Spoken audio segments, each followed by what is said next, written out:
ભાગવતકાર 5 જણાને ગણાવે છે, 5 જણા મરેલા છે. આશીષ બરાબર બેટા? 5 જણા મૃત્યુ પામે. રામાયણમાં 14 જણા, ભાગવતમાં 5. એક તો મૂર્ખ જીવતો હોય તો મરેલો, મૂર્ખ હોય ને એ મરેલો. એક નિરંતર પ્રવાસ જ કરતો હોય, ઘરે બેસતો ન હોય ને એ મરેલો જ ગણાય. કોઈ દિવસ ઘરમાં ટીકો ન હોય. આજ યહાં કલ યહાં, અતિ પ્રવાસીને મૃતક માન્યો છે. અમને જ લાગુ પડે. આજ યહાં કલ ઉધર, જોગી વાલા ફેરા. એને મૂર્ખ ગુલામી, જેને સતત બીજાને આધીન રહેવું પડે એ મૃતક છે. અને સદા રોગ વશ, રામાયણનો શબ્દ લો, અતિશય રોગી હોય. ભાગવતકાર કહે જીવતા મરેલો. અને દરિદ્ર, તુલસીદાસજીએ થોડાક ત્યાંથી લીધા.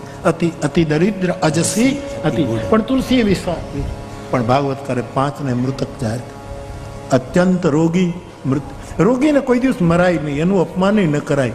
એ ઓલરેડી મૃત્યુ પામ્યો છે, એનું અપમાન.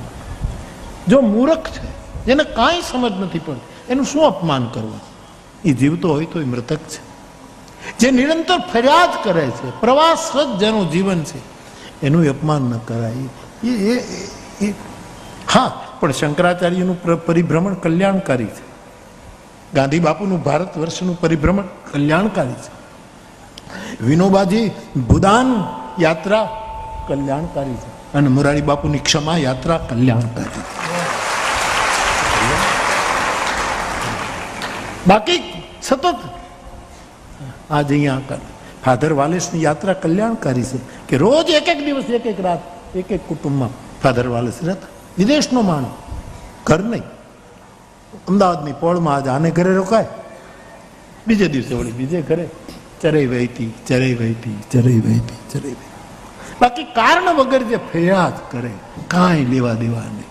હા, એ મૃતક છે. રોગી મૃતક છે, મૂર્ખ દરિદ્ર મૃતક છે.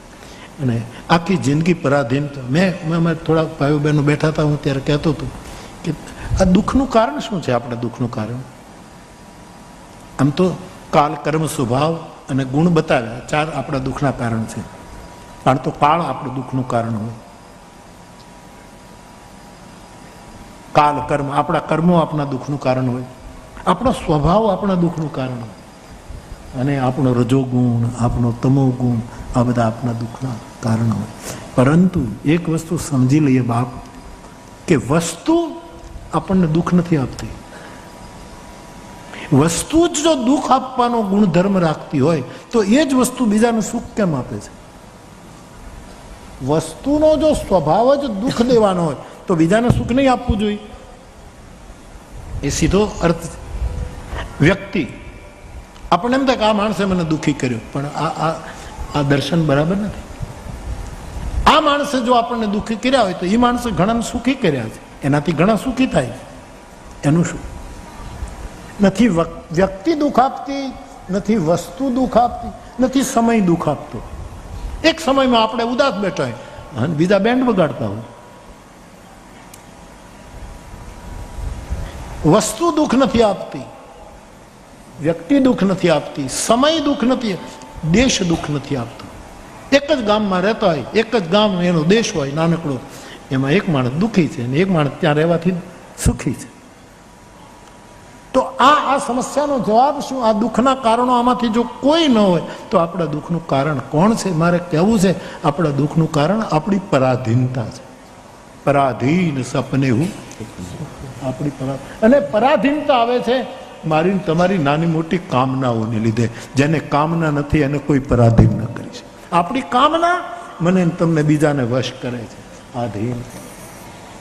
બાકી તો ભાગવતે કહ્યા આટલા જણા દરિદ્ર, રોગી, પ્રવાસી, બીજાની ગુલામી કરવી પડે, આ બધાને મૂર્ખ, આ બધાને મૃતક ગણ્યા.